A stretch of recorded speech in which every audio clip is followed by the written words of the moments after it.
आज जो मुसुमुसिया आलू सुजी बरा केमिति बनैबा देखि नबा। तो सबुठ प्रथमे फ्रेंड्स गोटे पैन बसैबा। पैन टाकू टिके नाकू गरम हेबा पई छाड़ीदबा। गरम हो सारा पर मात्र गोटे चामच तेल ये आम देदेबा। तेलटा गरम हो सारा पर अधा चामच जीरा सोरिष ये आम फुटेबा। जीरा सोरिष फुटीगला मापिकी ये 2 कप पानी ये आम दबा। भागमापटा पूरा परफेक्ट रखंतु। तो ये 2 कप पानी को टिके नाकू फुटिया छाड़ीदबा। राग पई गोटे टीस्पून ये मु चिली फ्लेक्स पकेबी। अधा चामच ये मु कला जीरा मु दौची आउ ढेर सारा धनिया पत्र काटिकी ये मु दे दौची। आउ स्वाद अनुसार लुणटा भी ये न भूलिकी देदबा। तो ये पानीटा को टिके नाकू फुटिया छाड़ीदबा। पानी फुटीगला फ्रेंड्स ये मुझे देखूँ 2टी मीडियम साइज्र कंचा आलू को ग्रेट करके मुझे देती। आपण मैंने भी पूरा छोट छोट ग्रेट करके देबे। मन करके बड़ दाना बिल्कुल भी रखिबेनी। तो चलतु ये पानीटा को टिके नाकू 2 ରୁ 3 मिनिट पर्यंत पानीटा को आम फुटेदबा। तो देखो फ्रेंड्स एपटे बहुत ही बढ़िया से फुटीगला। तो ये मुझे कप्रे मापिकी गोटे कप सुजी मुझे दौची। जो कप्रे आम 2 कप पानी देथिले से कप्रे ही मापिकी गोटे कप सुजी। तो ये टिके नाकू सुजीटा को आम जंती दबा। तो फ्रेंड्स एमती जंती की आपण मैंने फ्रिज रे स्टोर करके रखिए। जेबे चाहिए सेते बेले बरा फ्रेश बरा बनईकी आपण मैंने खाई परिबे बिना किसी झंझट रे। तो देखंतु सुजीटा टिके नाकू जंती हो गलानी। तो देखि पारुथुबे एमिति जेतेबेले जंती हो जिवो एठी आमे दबा गोटे चामच चावल चूना।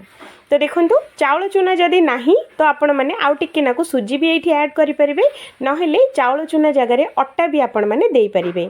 किंतु चावल चूना रे अधिक क्रिस्पी आउ करारा बनिबो आउ बहुत दिन पर्यंत स्टोर भी रहिबो।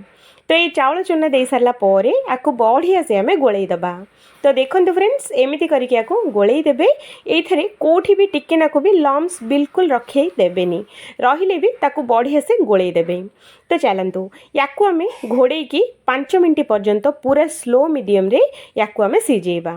तो देखो 5 मिनट रे आमर बहुत ही बढ़िया से सुजी आउ चावल चूना बहुत बढ़िया से जंती हो जाइए। तो आउ थे आपको बढ़िया से आम गोलई दबा आउ गैस टाक आम बंद करदबा। आउ ये जंतणीटा आउ गोटे प्लेट को आम बाहर कर नबा। ये जंतणीटा को 2 ରୁ 3 मिनिट पर्यंत छाड़ीदबा ठंडा हेबापी। 2 ରୁ 3 मिनिट पर देखो फ्रेंड्स ठंडा हो गलानी। तो मो हाथ में टिके नाकू तेल नहीं जाइए। तेल देकी आपको बढ़िया से चकुटी दबा। ये आमर हल्का हल्का टिके टिके माने सुजीटा गरम अच्छी। तो एमती ही आमको चकुटी की रेडी करने पड़ो। तो देखो फ्रेंड्स मु बहुत ही बढ़िया से चकुटी देजी। आउ ये आपण मैंने बरा कौ साइज्र बनइबे से साइज हिसाब रे ये आम छोट छोट बॉल्स आम बनइबा। तो मुझे मीडियम साइज्र मझिलिया साइज्र बरा मु बनाऊँगी। तो देखो गोटे आमर एमती राउंड शेप करके हल्का हाथ में दबेकी मझिरे गोटे कणा करदबा। तो देखो कणाटा भी केते सहजरे हो जाउची देखिले ना। तो आमर आंगुड़ी दिहरे एटा को एमती कणा करदबा। तो देखंतु एकदम बरा शेप्र पळे आसीची देखिले ना। सबुतक बरा एमिति बनैकी आमे रेडी करिबा। तो देखंतु फ्रेंड्स मु सबुतक बरा एठी बनैकी रेडी कर सकची। तो देखंतु ना बेसी छोटो ना बेसी बड़ अछि एमिति बनैकी आपण माने फ्रिज रे रखि परिबे। तो बरा छाणिया पई मु एठी सेलो फ्राई पई तेलटा मु बसई सारची। तेलटा एठी मीडियम गरम होबा पई दबा। आ गैस रो फ्लेम टा को मीडियम रखिबा। आउ बरा तक सबुतक ये आम देदबा। यहाँ पूरा गोल्डन कलर हैला पर्यंत यार गैस रो फ्लेम टा को मीडियम ही रखिबे। यदि हाई फ्लेम रखिदेबे तो ऊपर तो कलर आसीजिवो भितरटा पूरा कंचा रही। तो से पूरा मीडियम आंचरे एगुड़ा को आमको फ्राए करने पड़ो। पैन रे जेतिकी आसीबो फ्रेंड्स सेतिकी एठी आमे देदबा। अधिक देले गोटे के गोटे लागिजिबे।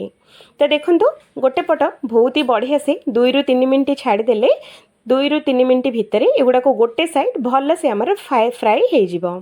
तो देखंतु एपटे गोटे साइड बढ़िया से भाजी हो सारी। तो आउ गोटे साइड भी आम ओल्टेकी 2 पट साइडटा बहुत ही बढ़िया से भाजी नबा।